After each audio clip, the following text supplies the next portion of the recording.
My channel which is Aarushi's notes. तो आज हमने पढ़ना है डाइजेशन ऑफ फूड। ठीक है, तो डाइजेशन ऑफ फूड टॉपिक शुरू करने से पहले मेरी पिछली वीडियो में मैंने करवाया था डाइजेस्टिव ग्लैंड और हिस्टोलॉजी ऑफ एलिमेंट्री कैनाल। तो जो डाइजेस्टिव ग्लैंड्स थे उसमें से मेरा एक ग्लैंड छूट गया था, पेनक्रियाज, जो कि मैंने कहा था कि मैं अपनी इस वाली वीडियो में करवा दूंगी और साथ में मैं डाइजेशन ऑफ फूड शुरू कर दूंगी। तो आज हमने पढ़ना है पेनक्रियाज और डाइजेशन ऑफ फूड। ठीक है, तो पेनक्रियाज बहुत ही छोटा सा एक डाइजेस्टिव ग्लैंड है जो हमारा रह चुका है। मैं अभी फटाफट बता देती हूँ। सो पेनक्रियाज एक it is a compound gland. जो पेनक्रियाज है वो एक कंपाउंड ग्लैंड है। कंपाउंड ग्लैंड का मतलब कि जो पेनक्रियाज है वो दोनों है, एक्सोक्राइन ग्लैंड भी है और एंडोक्राइन ग्लैंड भी है। ठीक है, तो ये कंपाउंड ग्लैंड है एंड ये इलोंगेटेड ऑर्गन है जो सिचुएटेड होता है between the limbs of the C shaped duodenum. ठीक है, सो ये कंपाउंड ग्लैंड है। कंपाउंड ग्लैंड का मतलब कि एंडोक्राइन भी है और एक्सोक्राइन भी है और ये सिचुएटेड होता है बिटवीन दी सी शेप जो हमारे ड्यूडेनम है उसके बीच में, उसके लिम्स के बीच में ये क्या होता है, सिचुएटेड होता है। ठीक है, एंड जो एक्सोक्राइन पार्ट होता है पेनक्रियास का वो क्या सिक्रीट करता है, एल्केलाइन पेनक्रेटिक जूस, जिसके अंदर डिफरेंट एंजाइम्स होते हैं। और एंडोक्राइन पार्ट जो होता है वो सिक्रेट करता है हार्मोन जैसे इंसुलिन एंड ग्लूकागोन। और एंडोक्राइन ग्लैंड्स वो वाले ग्लैंड्स होते हैं जो डक्टलेस ग्लैंड्स होते हैं। ठीक है, तो ये दोनों है, एक्सोक्राइन भी है और एंडोक्राइन भी है। ठीक है, तो जो एक्सोक्राइन पार्ट क्या होगा इसका, जो पेनक्रियास का, वो क्या सिक्रेट करेगा, अल्कलाइन पेनक्रेटिक जूस जिसके अंदर एंजाइम होंगे। और जो एंडोक्राइन पार्ट होगा वो सिक्रेट करेगा हार्मोन्स। ठीक है, इंसुलिन एंड ग्लूकागोन। पेनक्रियास के पास दो डक्ट्स होती हैं। पहली जो डक्ट होती है उसको बोलते हैं डक्ट ऑफ सेंटोरॉनी, जो एक एक्सेसरी और नॉन फंक्शनल डक्ट है जो खुलती है डायरेक्टली ड्यूडेनम में। और दूसरी डक्ट इसके पास होती है डक्ट ऑफ विल्सन, जो कि फंक्शनल है और वो कंबाइन करती है बाइल डक्ट के साथ हिपैटोपेनक्रेटिक डक्ट बनाने के लिए। मैं फिर से एक बारी रिपीट कर रही हूँ कि हमने अभी तक क्या पढ़ा पेनक्रियास का। हमने ये पढ़ा कि जो पेनक्रियास है ना वो एक कंपाउंड ग्लैंड है। कंपाउंड ग्लैंड का मतलब कि वो दोनों है, एक्सोक्राइन ग्लैंड भी है और एंडोक्राइन ग्लैंड भी है, और ये सिचुएटेड होता है between the limbs of the C shape duodenum. ठीक है, तो जो इसका एक्सोक्राइन पार्ट होगा वो सीक्रेट करेगा अल्कलाइन पेनक्रेटिक जूसेस जिसके अंदर एंजाइम्स हैं। और जो इसका एंडोक्राइन पार्ट होगा वो सीक्रेट करेगा हार्मोन्स जैसे इंसुलिन एंड ग्लूकागन। और पेनक्रियास की दो डक्ट्स होती है। एक जो उसकी डक्ट होती है उसको बोलते हैं डक्ट ऑफ सेंटोरॉनी। मैं यहाँ पे लिख देती हूँ। तो पेनक्रियास के पास दो डक्ट्स होती हैं। जो पहली डक्ट होती है उसको हम बोलते हैं डक्ट ऑफ सेंटोरॉनी, जो डायरेक्टली खुलती है ड्यूडेनम में। ठीक है, जो डायरेक्टली खुलती है ड्यूडेनम में। ठीक है, एंड ये नॉन फंक्शनल और एक्सेसरी डक्ट है। ये डायरेक्टली कहाँ पे खुलेगी, ड्यूडेनम में। और ये एक्सेसरी और नॉन फंक्शनल, एसेसरी और नॉन फंक्शनल क्या है, डक्ट।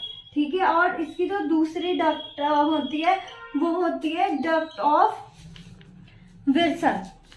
दूसरी जो डक्ट होती है वो होती है डक्ट ऑफ विल्सन। ठीक है, ये एक फंक्शनल मतलब कि डक्ट है और ये कंबाइन करती है बाइल डक्ट के साथ टू फॉर्म अ हिपैटोपेनक्रेटिक डक्ट। ठीक है, उसके बाद आज का जो हमारा है main topic digestion of food. ठीक है, मैं वो कराऊंगी।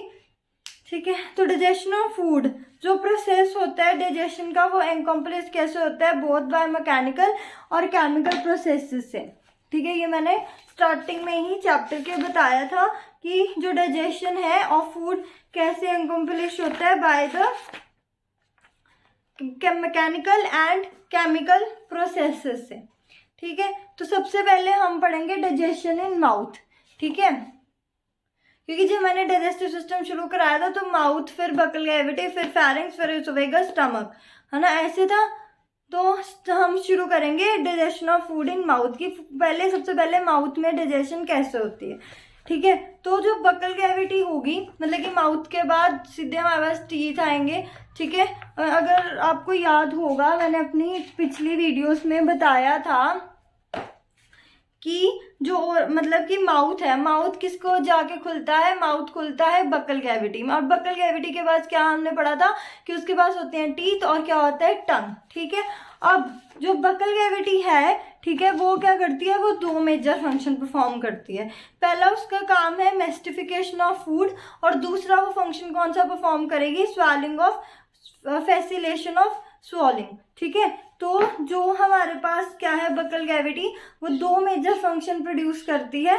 सबसे पहला मेस्टिफिकेशन ऑफ फूड और दूसरा है फैसिलेशन ऑफ स्वॉलिंग। जो टीथ और टंग है, क्योंकि वो बकल कैविटी में थे, बकल कैविटी के पास पेयर होते हैं टीथ की और टंग होती है, तो वो जो टीथ एंड टंग है, टीथ और टंग की मदद से and with the help of saliva, food जो वो होता है हमारा मेस्टिफिकेट होता है और सलाइवा फूड के साथ अच्छी तरह मिक्स हो जाता है, ठीक है। और जो म्यूकस है सलाइवा में, वो क्या करेगा, वो हेल्प करेगा लुब्रिकेट करने में और एडहेर करने में मेस्टिफिकेट फूड को बोलस में कन्वर्ट करने में, ठीक है। तो जो म्यूकस है वो क्या करेगा, जो मतलब कि म्यूकस है हमारे सलाइवा में, वो क्या करेगा, वो हमारा जो फूड है उसको फूड बोलस, जो एक मास है, और फूड उसमें कन्वर्ट करने में मदद करेगा। तो जो सलाइवा है जो हमारे ओरल कैविटी में सिक्रीट होता है, उसके पास क्या होते हैं, डिफरेंट इलेक्ट्रोलाइट्स जैसे सोडियम, पोटेशियम, क्लोरीन, और एंजाइम जैसे सिलेवरी अमाइलेज जिसको हम बोलते हैं पेटाइलिन, और लाइसोएंजाइम, ठीक है। सिलेवरी अमाइलेज है वो एब्सेंट होता है from the saliva of many mammals जैसे काउज एंड बुफेलोस। तो जो काऊ और बुफेलो होगा उनके सलाइवा में सिलेवरी अमाइलेज नहीं होता, ठीक है। और जो प्रेडेटर कार्निवोर होते हैं जैसे लॉयन हो गया, टाइगर्स हो गया, उनके भी सलाइवा में सिलेवरी अमाइलेज नहीं होगा। अब जो केमिकल प्रोसेस होगा डाइजेशन का, वो कहाँ पे स्टार्ट होगा, ओरल कैविटी में, ठीक है। तो ये किससे होता है start, it is done by the hydrolytic action of the carbohydrate splitting enzyme the salivary amylase, ठीक है। तो वो सिलेवरी अमाइलेज क्या करेगा, वो सबसे पहले कार्बोहाइड्रेट को स्प्लिट कर देगा, मतलब कि उसको ब्रेक डाउन कर देगा, ठीक है। और ये जो एंजाइम है ये क्या करता है, ये 30% ऑफ स्टार्च को डाइसेकेराइड में कन्वर्ट करने में मदद करता है माल्टोज में एट ऑप्टिमम पीएच 6.8। यहाँ पे मैंने रिएक्शन लिखी हुई है ब्लैक बोर्ड में कि ये था तुम्हारा स्टार्च, ठीक है। यहाँ पे इस पे लगा सिलेवरी अमाइलेज एट पीएच 6.8, वो कन्वर्ट किस में हुआ, माल्टोज डाइसेकेराइड में, ठीक है। और एक और बात, अगर आप बाई चांस की जैसे ज़्यादा से उसका मतलब कि ऑप्टिमम पीएच है 6.8 सिलेवरी अमाइलेज का, ठीक है। अगर आप बाई चांस कोई और एसिड ज़्यादा वाली चीज़ खा लेते हो तो पेटाइलिन क्या करेगा, उसका कोई फर्क ही नहीं आएगा उसके ऊपर, इवन की जो सिलेवरी अमाइलेज पेटाइन है उसका एक्शन क्या हो जाएगा, रिड्यूस हो जाएगा। वो इसके लिए होगा क्योंकि जो सिलेवरी अमाइलेज है वो सिर्फ एक ऑप्टिमम पीएच पे ही वर्क करता है, दैट्स वाई, ठीक है। तो ये जो एंजाइम है वो हाइड्रोलाइज कर देगा 30% ऑफ स्टार्च डाइसेकेराइड्स में ऑप्टिमम टेम्परेचर, फिक्स टेम्परेचर में 6.8, और जो लाइसोसोम होगा सलाइवा में वो एक्ट करेगा as a antibacterial agent, ठीक है, जो इन्फेक्शन नहीं होने देगा। अब ये जो मास ऑफ फूड है, बोलस है, वो पुश डाउन होगा फैरिंग्स के थ्रू एसोफेगस में, और उस प्रोसेस को कहते हैं स्वॉलिंग और डिग्लूटेशन। और ये जो बोलस है फिर फर्दर पास डाउन होगा एसोफेगस से मतलब कि स्टमक में, और एसोफेगस से स्टमक पे जाते वक्त ये जो फूड बोलस है उसको पास ऑन होना पड़ेगा through the successive waves of the muscular contraction. और ये जो मस्कुलर कॉन्ट्रैक्शन होती है उसको हम बोलते हैं पेरिस्टालिसिस। अब एसोफेगस और स्टमक में जो मैंने डाइजेस्टिव सिस्टम में करवाया था उसमें भी मैंने बताया था कि एसोफेगस से स्टमक में जब जाता है फूड तो वहाँ पे एक स्पिंटर होता है जिसको हम बोलते हैं गैस्ट्रो एसोफेगल स्पिंटर, जो क्या कंट्रोल करता है passage of the food into जो क्या कंट्रोल करेगा passage of food into the stomach, ठीक है। और जो हमारे पास म्यूकोसा होता है स्टमक का, उसके पास क्या होते हैं, गैस्ट्रिक ग्लैंड्स, और गैस्ट्रिक ग्लैंड्स के पास 3 मेजर सेल होते हैं, म्यूकस नेक सेल, मैं यहाँ पे लिख रही हूँ, एक सेकेंड।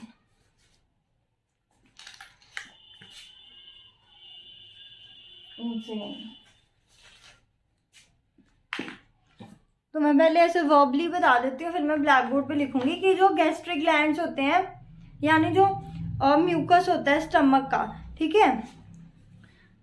तो जो म्यूकस होगा स्टमक का उसके पास होते हैं गैस्ट्रिक ग्लैंड्स, और गैस्ट्रिक ग्लैंड्स के पास 3 मेजर सेल्स होते हैं, जिसमें आता है म्यूकस नेक्स्ट सेल जो म्यूकस सीक्रेट करेगा, पेप्टिक और चीफ सेल जो पेप्सिनोजन सीक्रेट करेगा, और पेरेटल और ऑक्सीटेनिक सेल जो सीक्रेट करेगा HCl, और इंट्रिंसिक फैक्टर जो एसेंशियल होते हैं absorption of vitamin B12 in the intestine, ठीक है। तो यहाँ पे मैं लिखती हूँ,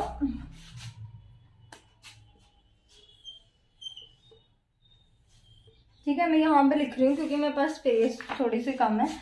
तो जो गैस्ट्रिक ग्लैंड्स होंगे हमारे पास, मतलब कि जो म्यूकस है ना, the mucus of stomach, the mucosa, sorry mucus नहीं, द म्यूकोसा ऑफ स्टमक के पास होते हैं गैस्ट्रिक ग्लैंड्स, ठीक है। और ये जो गैस्ट्रिक ग्लैंड्स होंगे वो 3 मेजर टाइप के सेल से बने होते हैं, हैव गैस्ट्रिक ग्लैंड्स, ठीक है, मैं जी लिख रही हूँ, इट मीन्स गैस्ट्रिक ग्लैंड्स, जो बना होता है 3 सेल से, मेड अप ऑफ 3 सेल। सबसे पहले आएगा म्यूकस नेक सेल, ये क्या सिक्रीट करेगा, म्यूकस, ठीक है। देन आएगा पेप्टिक और चीफ सेल, ठीक है, ये क्या सिक्रीट करेगा, पेप्सिनोजन। और लास्ट में जो हमारे पास सेल आएगा वो होगा पेरिटल और ऑक्सीनेटिक सेल, ये क्या सिक्रीट करेगा, HCl, ठीक है। तो सबसे पहले मैं आपको रिवाइज करवाती हूँ डाइजेशन इन माउथ, ठीक है। तो मैं ये फटाफट रिवाइज करती हूँ, फिर हम डाइजेशन इन स्टमक पे चलेंगे। तो डाइजेशन इन माउथ पे हमने क्या पढ़ा, डाइजेशन इन माउथ में हमने ये पढ़ा कि क्योंकि माउथ लेट करता है बकल कैविटी, और बकल कैविटी के पास क्या है, टीथ और टंग। तो जो बकल कैविटी होगी वो 2 मेजर फंक्शन परफॉर्म करेगी। सबसे पहले होता है हमारे पास मेस्टिफिकेशन ऑफ फूड, और दूसरा है स्वॉलिंग ऑफ फूड, ठीक है, मतलब कि फैसिलेशन ऑफ स्वॉलिंग, ठीक है। तो जो टीथ एंड टंग की मदद से, with the help of the teeth and the tongue और सलाइवा की मदद से जो हमारा फूड है वो फूड बॉलस में क्या हो जाता है, कन्वर्ट। म्यूकस जो है सलाइवा में वो क्या हेल्प करेगा, वो कन्वर्ट करने में मदद करेगा, मतलब कि वो फूड बॉलस बनाने में मदद करेगा। मैंने अभी क्या बताया कि जो हमारे पास बकल कैविटी होगी वो 2 मेजर फंक्शन परफॉर्म करेगी। सबसे पहले क्या करेगी, मेस्टिफिकेशन ऑफ फूड, दूसरा फैसिलेशन ऑफ स्वॉलिंग। तो जो हमारे मतलब कि बकल कैविटी में टीथ, टंग और सलाइवा जो होगा, मतलब कि जो हमारे पास सलाइवा होगा हमारी बकल कैविटी में, उसकी मदद से हमारा जो फूड है वो किस में कन्वर्ट हो जाएगा, फूड बॉलस में, ठीक है।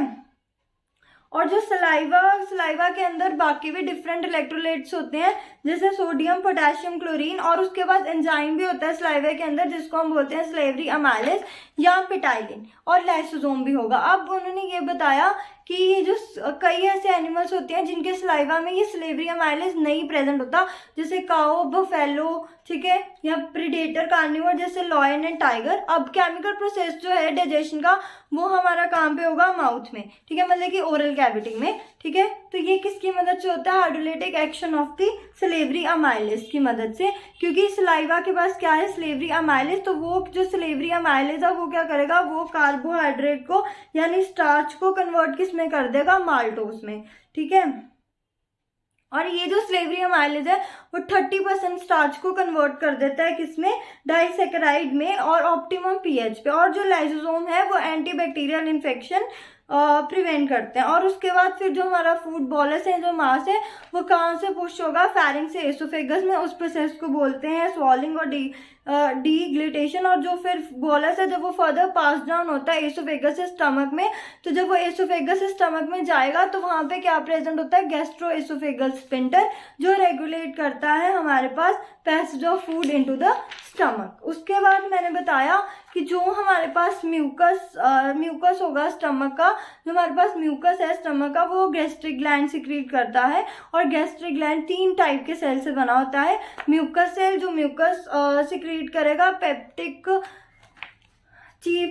और चीफ सेल जो पेप्सिनोजन सीक्रेट करेगा, और पेरिटल और ऑक्सीनेटिक सेल जो क्या सीक्रेट करेगा, HCl, ठीक है। तो अब हमने पढ़ना है digestion in the stomach. Digestion in the stomach के जो स्टमक है ना वो फूड स्टोर करता है 4 to 5 आवर्स, ठीक है।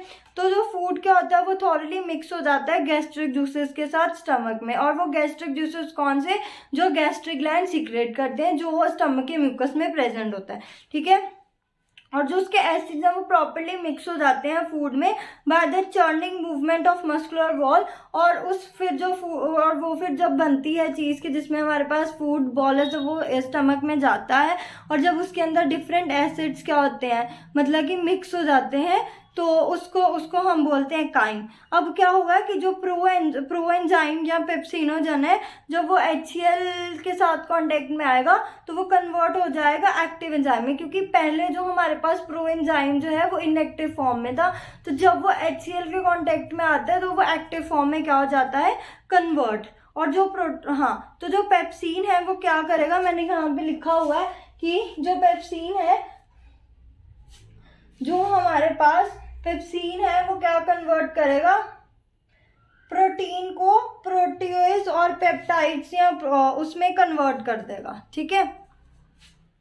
हाँ ये देखो, पहले पेप्सिनोजन था वो इनएक्टिव था, इसके साथ HCl लगा, वो एक्टिव फॉर्म में हो गया पेप्सिनोजन। अब ये जो पेप्सिनोजन है वो प्रोटीन, क्योंकि पेप्सिन लगा ना यहाँ पे, तो ये पेप्सिनोजन प्रोटीन्स को कन्वर्ट करेगा प्रोटीएज और पेप्टोन्स में, ठीक है।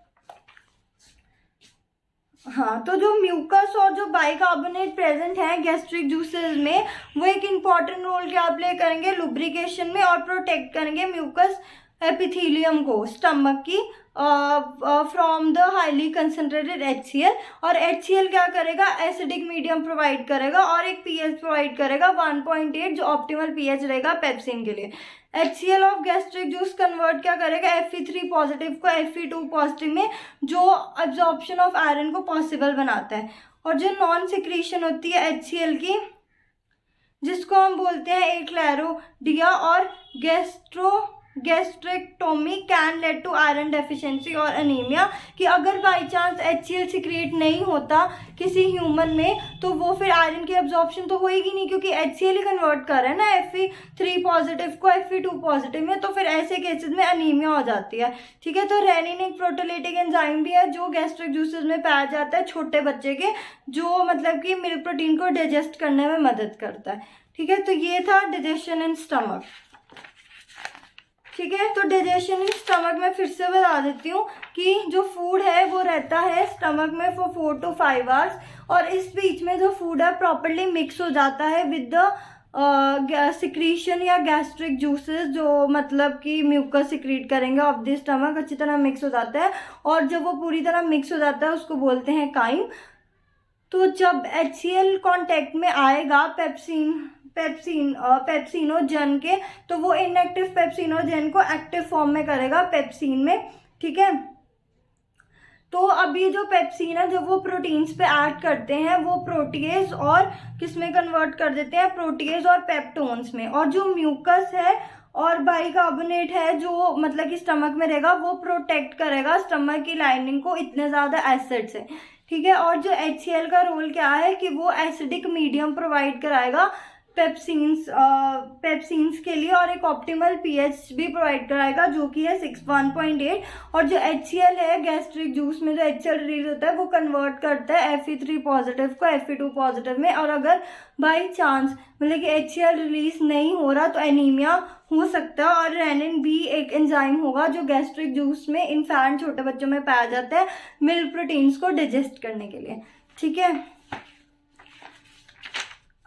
तो अब हमारा बस इसमें थोड़े से टॉपिक बचा है, एक बचा digestion in the small intestine, जो कि मैं अपनी नेक्स्ट वीडियो में करवा दूंगी, और उसके बाद मेरी 1-2 वीडियोस में ये पूरा चैप्टर खत्म हो जाएगा। फिर उसके लास्ट के टॉपिक बचेंगे हार्मोनल कंट्रोल और डिसऑर्डर्स, ठीक है। एंड फिर उसके बाद ही प्रॉपर चैप्टर जो होगा वो खत्म हो जाएगा। एंड आई होप आपको मेरी वीडियो अच्छी लगी होगी। अगर कुछ भी इन्फॉर्मेशन मिलता है then please do like share comment and subscribe to my YouTube channel which is Aarushi's notes. और प्लीज़ आप मेरे जल्द से जल्दी 120 सब्सक्राइबर करवा दो। अगर आप करवा दोगे तो मुझे बहुत ज़्यादा खुशी होगी। और अगर आपको कुछ भी डाउट है मेरे इस वीडियो में, इस लेक्चर में या पिछले लेक्चर में, तो आप कमेंट सेक्शन में लिख सकते हो। मैं पूरी कोशिश करूँगी आपके सारे डाउट्स क्लैरिफाई करने की। And again I am saying that please do like, share, comment and subscribe to my YouTube channel which is Aarushi's Notes. Thank you and bye.